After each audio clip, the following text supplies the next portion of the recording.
Just before I read the eulogy, I just want to, on behalf of my immediate family, express sincere condolences to the Reed family.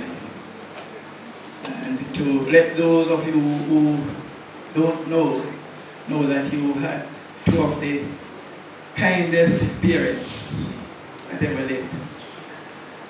You will never pass by that home without getting something. If you go empty-handed, you're going to leave with something. And I can remember that 2 plum tree in the yard. And the only persons who don't get a 2 plum from that tree is who don't pass by. Especially the children coming from cricket old age. Whether we live well or live poorly, death has a time to steal us away. Eulogy for the late Louis Alexander Knight. Sunrise, September 1, 1920. Sunset, October 4, 2011. Louis Knight, who was affectionately called Palm City, was born on September 1, 1920 to the late Cyril Ezekiel Knight and Alice Williams in Deeside, Trelawney.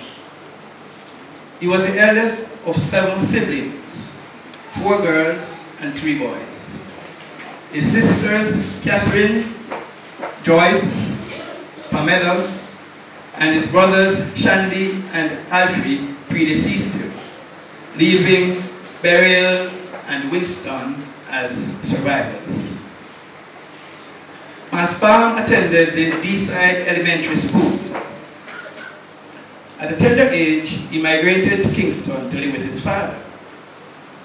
There, he learned various trades, but he took on shoemaking as his desired occupation.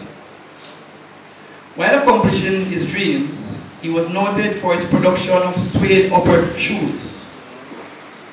After doing that for a number of years, Louis decided to move to Craighead to live with relatives, where he continued to operate his small business in shoemaking.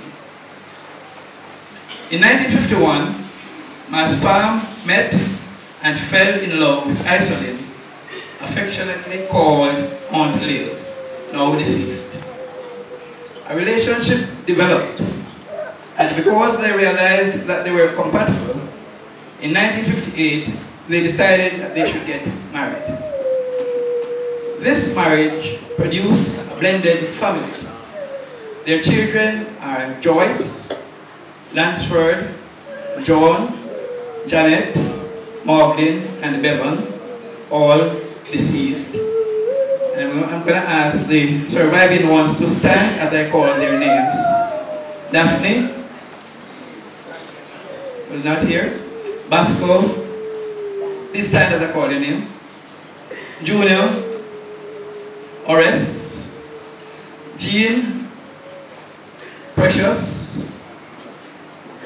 Marjorie, Elsa, Janet, and Curtis. Curtis is always around the pot. You can sit. Palm City was the best shoemaker in the community, and because of that, he was in very great demand. Being the independent person that he was, he took on farming as an additional job in order to take care of his family. He was very easygoing, and this resulted in him having a lot of friends and associates. Being an avid domino player, he was not afraid to challenge anyone to a game of 6. Often, he was the victor, and most times, he engaged his children and grandchildren as his domino partners. Louis lived a God-fearing and ambitious life, and he imparted the same values to his children. He attended the Shudley Baptist Church, where he was a member of the Men's Brotherhood group. For the past 18 years, he became an avid traveler mainly to his children's residences, both at home and abroad, and was able to experience new and different things. He lived a very good life and was able to spend time with his 10 surviving children, 34 grandchildren, and 37 great-grandchildren. In the last months of his life, he became ill.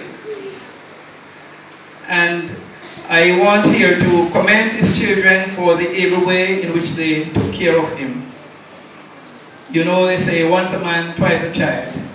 And in the last months, he was like a child.